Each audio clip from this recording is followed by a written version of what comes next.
Many people who suffer from long-term chronic and severe PTSD often struggle with being able to discern whether or not their environment or the person that they are around are safe or not. Hi, my name is Dr. Natalie Jones. I'm a licensed psychotherapist, and I've worked with perpetrators of violence as well as victims of domestic violence for many years. One of the things that I noticed about a lot of the victims of domestic violence is that they inaccurately assess a dangerous situation. And one of the reasons that they are inaccurate in assessing a dangerous situation is, one, a dangerous situation has become their sense of normal. Two, they are stuck in survival mode. And when you are in survival mode, a person becomes distracted with, how can I try to keep as much peace as possible? How can I keep this person stabilized or prevent them from becoming violent or angry towards me? Or how can I prevent an environment, or if I do certain things, then this person will react a certain way and things won't get so out of hand. And we could work through it together as long as I do certain things to try to help us peacefully coexist. And so that's an inaccurate assessment, because when you are living with or dealing with a person that is violent or impulsive and lashes out, that person does not think through the consequences of their actions. They're often very unpredictable. They don't care how badly they hurt you or situation. And in a lot of cases, they don't even see you as human anymore when they go off and they lash out and they become violent. If they see anything, they may see rage and things like that, but they're not in control of their emotions or their actions, or they are in control and they make it their business to try and hurt you as much as possible. So it could be any of those two extremes.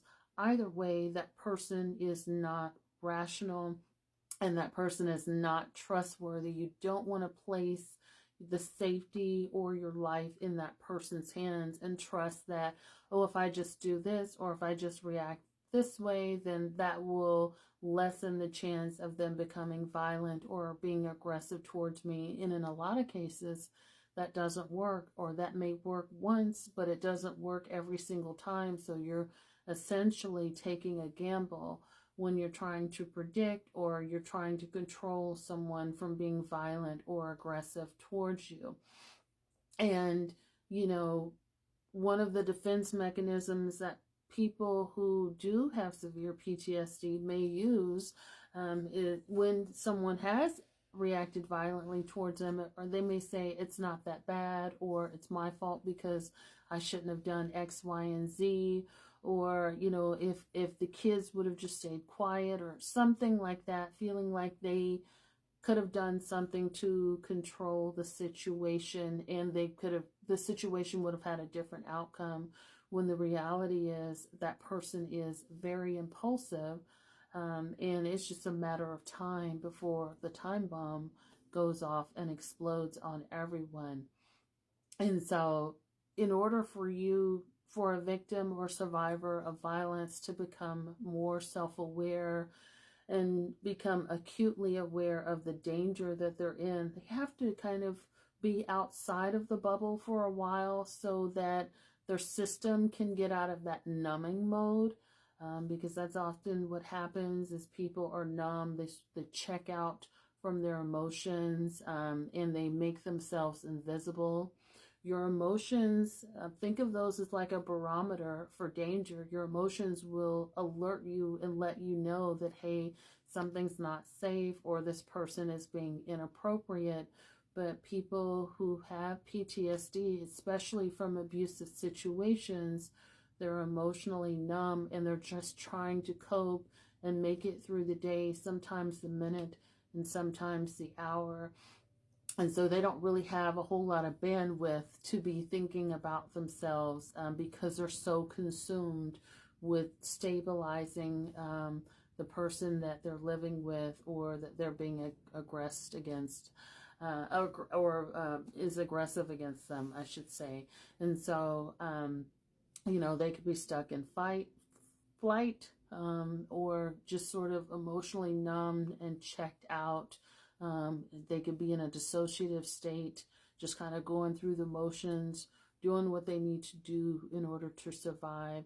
And so when a person is in survival mode, they're very rarely ever, if ever, in thriving mode. And so they're just kind of doing what they need to do in order to get basic needs met if possible.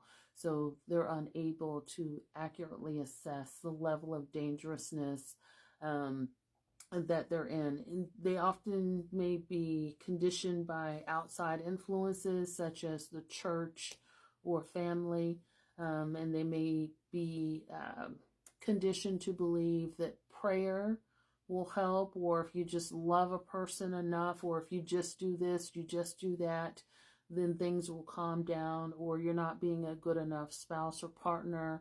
And they're conditioned by outside influences to believe that, maybe they need to do more in order for a person to react differently, when the reality is there's nothing that can be done except for getting out of that situation and getting to safety to ensure that you are much safer than you would be living with that person.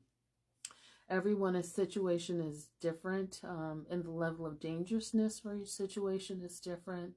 But I think when you have PTSD, numbing could be a big component that kind of keeps you checked out from assessing danger, and because you're trying to just self-preserve as much as possible.